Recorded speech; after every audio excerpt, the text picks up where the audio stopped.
স্কুটিটা নিয়ে চুরি করে পালিয়েছে। তুমি একদম ঠিক কথা বলেছো, চুরিটা ওই করেছে।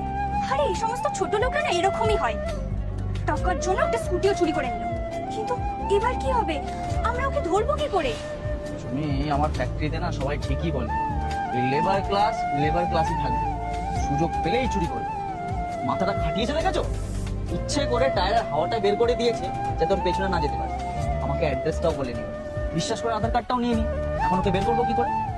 এক কাজ করো, তুমি এই মুহূর্তে এখনই একটা উবের বুক করো, থানায় যাও, গিয়ে কমপ্লেন করো। আমি দেখি গাড়ির টায়ারটা ঠিক করি, আসছি আমি। যাও, একদম ঠিক বলেছো। হয়ে যাও। ঠিক আছে, উবের এখনই আসছি, তুমি যাও, আমি দেখছি।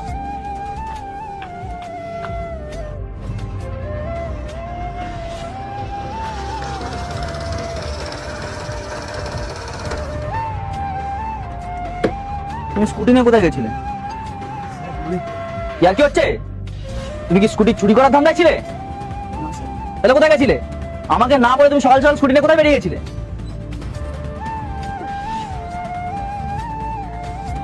তুমি থানায় যাওয়ার প্রয়োজন নেই, চলে এসো। হ্যাঁ, চলে এসছি। আর একটু হলে জেলে যেতে, স্যার করো না। কি ব্যাপার খুলে বলো। স্যার চাবিটা ধরুন, আমি আপনাকে সব বলছি স্যার। আমি গাড়ি চুরি করতে চাইনি।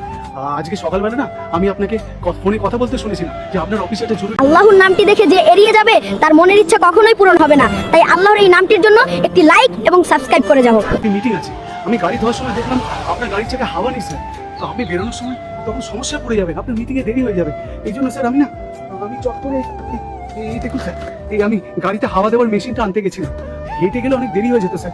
এই জন্য স্যার আপনাকে তখন না জানিয়ে আমি চাবিটা নিয়ে স্কুটিটা নিয়ে চলে গেছিলাম স্যার।